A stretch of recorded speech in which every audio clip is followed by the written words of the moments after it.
Today is supposed to be the start of our honeymoon, right? Why did you tear up my passport? Just as we finished packing and were about to leave, my husband, in a seemingly crazy move, forcefully tore my passport. His smug face really annoyed me. Honestly, I never planned to go with him in the first place. My intention was to go with my mom. I sensed some tension before we got married, but I had no idea the complicated relationship between my husband and my mother-in-law was this deep. I've never heard of anyone's mother-in-law taking over their honeymoon, at least not in my circle. This unbelievable situation shocked and angered me. But most importantly, I felt really uncomfortable. I started questioning if I made a huge mistake choosing him as my partner. As he brought out scissors and began shredding the passport, I looked at my mother-in-law grinning from ear to ear and thought I needed to get away from here as fast as possible. Unexpectedly, I had the perfect evidence to expose these two. My name is Sarah. I'm 29 years old and have been working for 7 years. Recently, I got the proposal I'd always dreamed of from my boyfriend of 4 years. And now I'm in the middle of planning our wedding and honeymoon. I met my husband after I started working. I've always been the low-key type. And though I had my first boyfriend in college, it seemed he lost interest in the quiet and not-so-exciting me, and we drifted apart.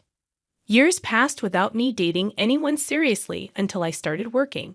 I never imagined that out of all my colleagues, I'd be one of the first to get married. My husband was a senior at my company when I was a newbie, and he always supported me whenever I struggled with unfamiliar tasks at work. The only guy I dated in the past was a classmate, but there's something about someone 5 years older. I found my husband dependable and trustworthy. When he asked me out on our first date, I was over the moon. I still cherish the dolphin figurine we bought during our first date at the aquarium. When he said he wanted to date with marriage in mind, I felt like I was on cloud 9. We went on many dates, and he proposed to me at the same aquarium where we had our first date. Can I really be this happy? That night, I was so thrilled that I couldn't sleep, and I still remember that feeling. With my head still in the clouds, we quickly decided to visit his parents' home the following week. However, it was during this time that I began to feel uneasy about the idea of getting married.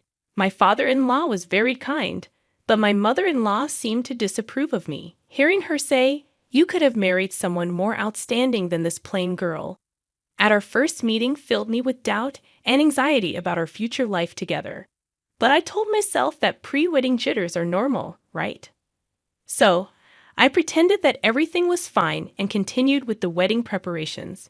One day, while discussing our life after marriage, both my husband and his mother assumed I would be quitting my job. Although I once admired the idea of quitting work after getting married, it didn't seem like an option for me at this point. Looking back, I realized that my ongoing anxieties about marriage stopped me from considering leaving the place where I felt most secure, my job. Despite dodging persistent suggestions from my mother-in-law to quit, I decided to continue working at the same company alongside my husband.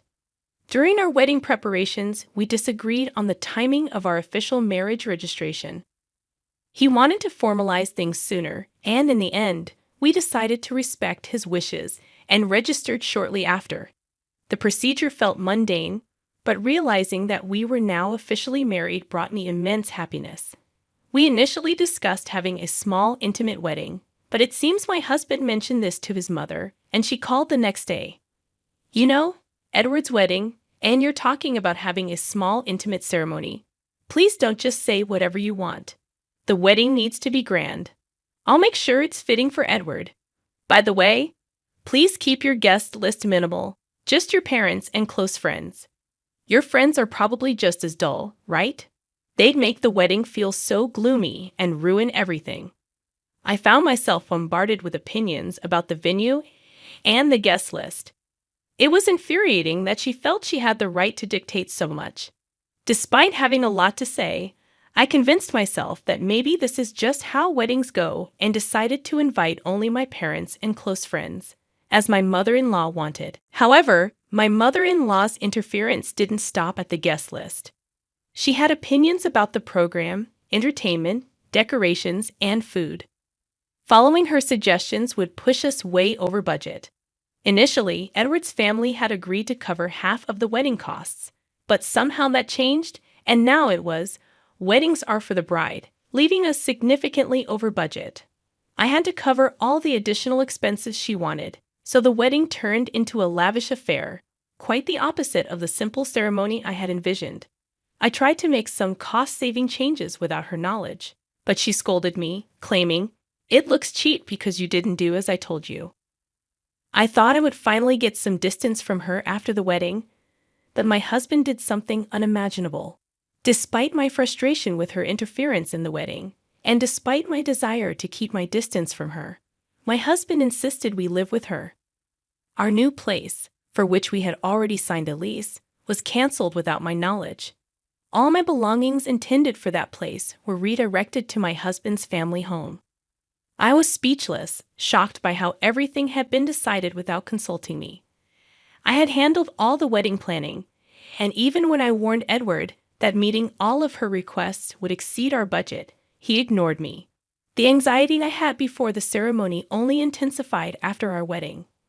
We had planned an overseas honeymoon to a dream destination I'd always wanted to visit. The idea of going there for our honeymoon felt surreal. However, my growing unease with Edward, who was acting suspicious, and the prospect of living with my mother-in-law upon our return dampened my spirits. Despite our wedding preparations, Edward wasn't cooperative about the honeymoon planning. Strangely, he took charge of booking the flights and hotels. I assumed he had chosen a romantic hotel for our honeymoon stay, and was excited as usual. Even though I had to cover all the expenses, the pre-wedding excitement made me grateful that Edward was contributing, even if just a little. Little did I know that this was a foreshadowing of a shocking event. The wedding ended, and amidst the chaos, our honeymoon day arrived. Despite lingering feelings about the wedding and the upcoming cohabitation, I was determined to shift gears and enjoy the trip with the man I loved. As I woke up in the middle of the night to get ready for our flight, Edward dropped a bombshell. With an air of casualness, he said, "Sarah, I'm going to go with my mom," just as I was double-checking our luggage. I was shocked and couldn't grasp what he had just said. "What are you talking about? It's our honeymoon, not just any trip. Why would your mother be joining us? Plus, we've only paid for 2 flight tickets and a hotel." Visibly shaken, I tried to make sense of his reasoning when Edward hit me with another surprise. "I never mentioned going on this trip with you, did I? Don't be ridiculous. I'm going with my mom. A trip with her takes precedence over a honeymoon. It's a gratitude trip for all she's done for me. You stay here and prepare the house by cleaning every nook and cranny." With that, Edward forcibly tore apart my passport that I had entrusted to him. I was in disbelief, unable to say a word, just witnessing my passport being destroyed. At that moment, my fully made-up mother-in-law barged into our room without knocking. "Edward, are you ready?" Seeing her, Edward's face lit up. "Yeah, we're good. Finally, we can go on this trip without any interruptions." They both shared a gleeful laugh, leaving me utterly repulsed. I realized I was about to marry an absolute nightmare. While I had been contemplating how to get along with my mother-in-law in our upcoming married life, this exceeded my wildest thoughts. "I understand now the kind of people you two are." I couldn't help but speak out, but my words seemed like nothing more than sour grapes to them as they laughed heartily and left together. I had been happy that Edward was helping a bit with our honeymoon, but it turned out he was preparing to go with his mother. He had taken charge of the flight and hotel bookings willingly because he was booking everything under his mother's name from the start, and he dumped all the costs on me. The betrayal from my husband was a heavy blow, but my anger overshadowed the sadness. The dreamy, intimate wedding I had always envisioned and the honeymoon, meant to be the best memory with the one I loved, were both once-in-a-lifetime events, now ruined by my mother-in-law and my husband. Overwhelmed by my situation, I couldn't believe this was happening. Initially, I couldn't accept it, but soon after, I decided I needed to act fast and get a divorce. Interestingly, I had something that would be useful for the divorce. Initially, I started recording with the intent of preserving memories of the most significant events of my life, my wedding, and honeymoon. Since the wedding preparations, I had been recording audio, capturing various moments. What started as a pure desire to cherish our wedding memories gradually turned into documenting my mother-in-law's malicious actions and harassment. I often thought of quitting, assuming I'd probably never watch these recordings again, but it's ironic how useful they turned out to be. Just a few days ago, I had moved in and was still unpacking. Now, I began to repack my stuff. Ironically, I hadn't opened much, so packing was done in no time. I wondered if my husband and his mother were at the airport by now. The very thought filled me with indescribable anger, so I tried not to dwell on it. Despite only being there for a few days, I wanted to erase any trace of my presence in that house, so I cleaned thoroughly. While cleaning the living room, I stumbled upon something shocking. It was evidence that my husband was embezzling money from his company. Given his position in charge of company sales, he was reporting lower earnings to the company and pocketing the difference. And apparently, his mother was in on it too. She had meticulously noted the actual sales, the amount pocketed by my husband, and even listed all the luxury bags, clothes, and shoes he had bought for her with that money. It was a significant amount. Leaving such a diary in plain sight in the living room, I really couldn't fathom what they were thinking. Discovering my husband's misdeeds, I was horrified, realizing the gravity of the situation. For a moment, I wondered if working at the same company could somehow smooth things over. But then I thought, why should I help someone who ditched me for a honeymoon with his mother? I headed to the company with evidence of embezzlement. Though they were supposed to be on their honeymoon, having both taken paid leave, my colleagues were shocked to see the very person in the office. Everyone was asking, what happened? Weren't you on your honeymoon? No longer feeling the need to hide anything, I told them that my husband and my mother-in-law had gone on the honeymoon instead, that my passport was torn up, and that I had paid for the entire honeymoon. My colleagues, superiors, and boss were shocked and angry at my husband. I expressed my gratitude to my concerned colleagues and headed towards the executive area of the company. Unbeknownst to my colleagues, husband, and mother-in-law, one of the top executives in this company is my uncle. I intentionally kept this fact hidden to avoid any perception that I got the job through connections. I applied to the company without disclosing my relation to my uncle and earned the position based on my own merit. Since my uncle doesn't handle human resources, I reached out to him before the orientation and requested that he keep our relationship confidential at work. Despite his surprise, he praised my efforts and assured me that our interactions would be like any other executive and employee. My uncle, who doesn't have children of his own, has treated me with affection since I was a child. Until elementary school, my sisters and I went on several trips with just my uncle. During my childhood, I would sneakily ask my uncle to buy things for me, leading to scoldings from my parents. That's how much he adored me. Since joining the company, our work areas have been entirely separate, and after briefly exchanging smiles during the orientation, we haven't met. I knocked on my uncle's office, explained the situation to his secretary, and was granted entry. My uncle greeted me with a beaming smile, but quickly turned somber. "Why are you here? Weren't you supposed to be on your honeymoon?" Seeing my dear uncle's familiar kind face, I was overwhelmed with emotion and burst into tears. Through my sobs, I recounted everything that had happened, and he became visibly enraged. It was a side of him I had never seen before. Of course, I shared the details of my husband's embezzlement and handed over the evidence. My uncle pledged to convene a board meeting immediately to address my husband's actions. Then he asked, "What are you going to do today? Head back home." I nodded, and he said, "Well, before you do that, let's grab some good food. I'll drop you off at home afterward." Despite the incredible betrayal of having my honeymoon taken over by my mother-in-law, I felt genuinely grateful, knowing there were still warm-hearted people in my life who cared for me. A week later, when my husband and his mother returned from what was supposed to be our honeymoon, I received an immediate call. My husband was furious that I hadn't picked them up from the airport and hadn't cleaned the house as instructed. He ranted about my whereabouts.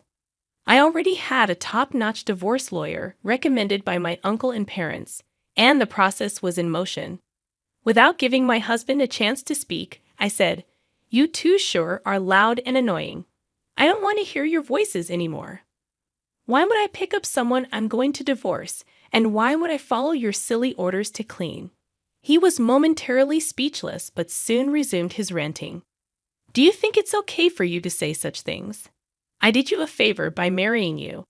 If I divorce you, you'll never get remarried. My mom's furious too. If you come back now and prepare our meals, I might forgive you. We're tired of foreign food. Make some tasty traditional meals." He had never spoken to me like that before our supposed honeymoon. After revealing his scheme with the passport and going on a trip with his mother, his true colors had shown. It dawned on me that I had never truly seen him for who he was. I have been reflecting on this realization over the past few days. I've consulted a lawyer regarding our divorce. Could you please discuss related matters with them? A lawyer? What are you talking about?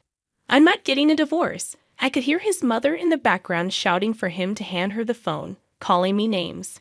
Well, do what you please. By the way, I informed the company about your embezzlement. I think they'll be calling you in soon. Maybe you should get a lawyer too. Bye. I could sense his panic on the other end, but it wasn't my problem anymore. He kept calling, so I just blocked his number.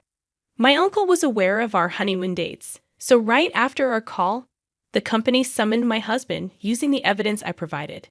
They verified the information and confirmed the discrepancies in the payments. It turned out the amount my husband embezzled was enormous. In front of the company's executives, my husband desperately tried to defend himself.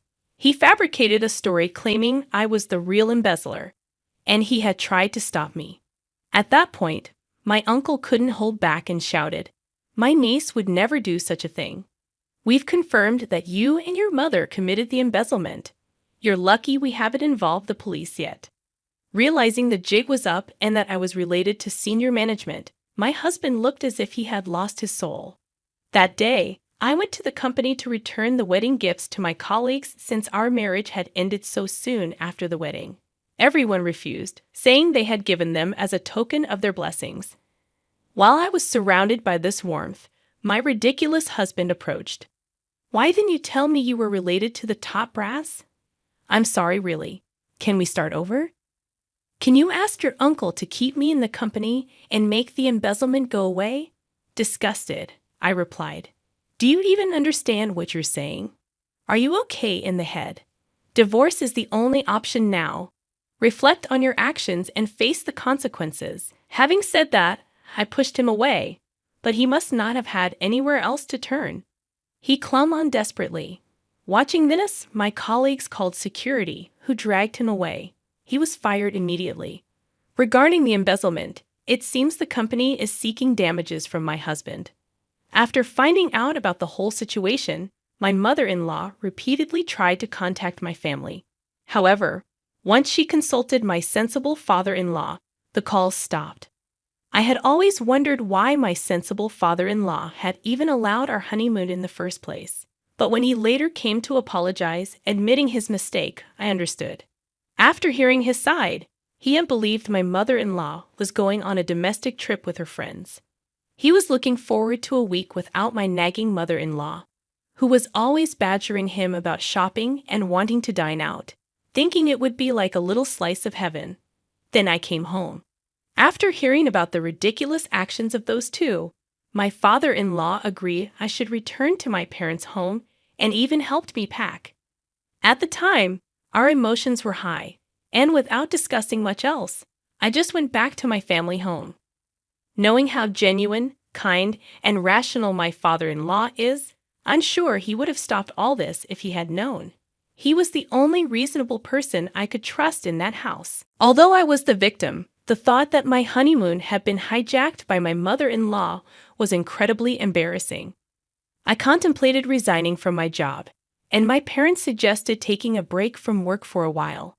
However, my uncle, considering that work might serve as a distraction, discussed it with the CEO. They arranged for me to be transferred to a branch office. The divorce process with my husband went surprisingly smoothly, thanks to an excellent lawyer. Later, I discovered my father-in-law's involvement. When planning our wedding and discussing expenses, it turned out my husband had almost no savings. My in-laws, an average working-class family with my mother-in-law's wasteful spending habits, had minimal savings, as my father-in-law ruefully mentioned. Considering the short duration of our marriage, the alimony was substantial, and surprisingly, my father-in-law sold the family home to cover it. Their home was not in a city center, but in a close-knit community. On the day I was supposed to leave for our honeymoon, I returned to the family home, luggage in hand, and with neighborhood gossip in play. Rumors quickly spread. The stories grew exaggerated, making living in that area unbearable. Initially, my mother-in-law, always concerned about appearances, approved of our marriage because both my husband and I worked for prominent companies, a status symbol for her. Now, with rumors circulating due to her actions, she likely couldn't bear to live in that house. My father-in-law probably also felt responsible for covering the damages from my husband's embezzlement. While I hold nothing but disdain for both my husband and mother-in-law, I genuinely feel sorry for my father-in-law. After being fired and ordered to pay damages, coupled with my not returning as he hoped, my husband apparently suffered a mental breakdown, unable to work. He seems to be moping around in a small apartment he moved to. Seeing her beloved son so downcast, my mother-in-law also retreated, becoming reclusive. As my father-in-law told me, he was, in fact, fed up with my mother-in-law and considering divorce, not wanting to spend his later years with her. He asked if I could introduce him to the lawyer I had used. I immediately contacted my uncle, who got in touch with the lawyer. It might take some time, but I hope my father-in-law can live the life he wishes. Thanks to the intervention of the company's CEO and my uncle, I was transferred to a branch office where I'm surrounded by colleagues and superiors who have been incredibly supportive. I'm eternally grateful to my uncle. The only regret I have is missing out on the country we planned to visit for our honeymoon. Once things settle down, I hope to take a relaxed trip abroad.